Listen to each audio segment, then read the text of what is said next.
বন্ধ কারখানার চাকা, বিদ্যুতের অপেক্ষায় উৎপাদন লাইনে অপেক্ষমান শ্রমিক, অলস কাটছে কর্মঘণ্টা, বাড়ছে পরিচালন ব্যয়।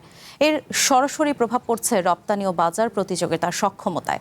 দেশে চলমান জ্বালানি সংকট এতটাই প্রকট হয়েছে যে অসন্তোষ ছড়িয়ে পড়ছে বিদেশি ক্রেতা, কারখানা মালিক ও শ্রমিকদের মাঝে।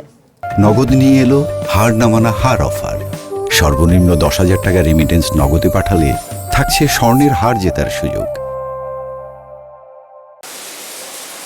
মেশিনগুলো প্রস্তুত, শ্রমিকরাও কর্মস্থলে, কিন্তু বিদ্যুৎ নেই। ফলে মেশিনের শব্দ আর শ্রমিকের কর্মচাঞ্চল্যে প্রতিদিনের সরব কারখানায় কর্মহীন নীরবতা। 8 ঘন্টা ডিউটির মধ্যে মনে করেন যে 4 ঘন্টা 5 ঘন্টা থাকে না, কোনো সময় থাকেই না। এভাবে মনে করেন কারেন্ট থাকে না আর আমরা বসে থাকি। আগে কারেন্ট থাকতো, ভালো চলতো। বিদ্যুৎ এলে আবার চালু হয় মেশিন, কিন্তু ঘন ঘন বিদ্যুৎ বিভ্রাটে নষ্ট হচ্ছে উৎপাদনের ধারাবাহিকতা। সময় মতো অর্ডার শেষ করতে গিয়ে অনেক কারখানাতেই উচ্চ মূল্যের জ্বালানির উপর নির্ভর করতে হচ্ছে।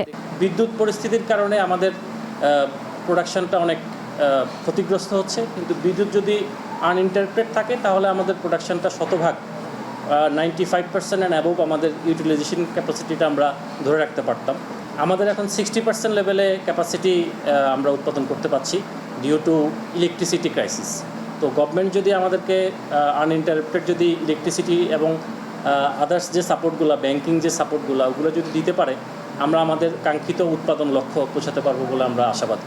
শুধু বিদ্যুৎ নয়, গ্যাসের চাপ কম থাকার কারণেও উৎপাদন ব্যাহত হচ্ছে। গত এক সপ্তাহে গ্যাস সংকটে 100টিরও বেশি কারখানা বন্ধ হয়েছে, যার অর্ধশতাধিক বড় শিল্পগোষ্ঠীর। উৎপাদন কমেছে আরও 1.5 শতাধিক কারখানায়। আগে যখন বিদ্যুৎ ছিল, কাজও ভালো ছিল। এখন তো বিদ্যুৎই থাকে না, তো কাজও থাকে না, কাজ আমাদের কম হয়, অনেক সমস্যা হয়, কাজ করতে পারি না।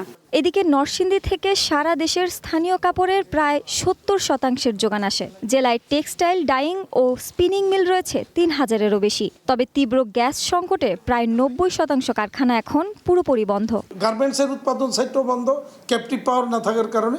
আবার ওইদিকে শিল্পে যে আমার ডাইং ইউনিট, যেটা ফ্যাব্রিক্স উৎপাদন ইউনিট, যেটা সেটাও বন্ধ, যেহেতু আমার শিল্পের গ্যাসও নাই।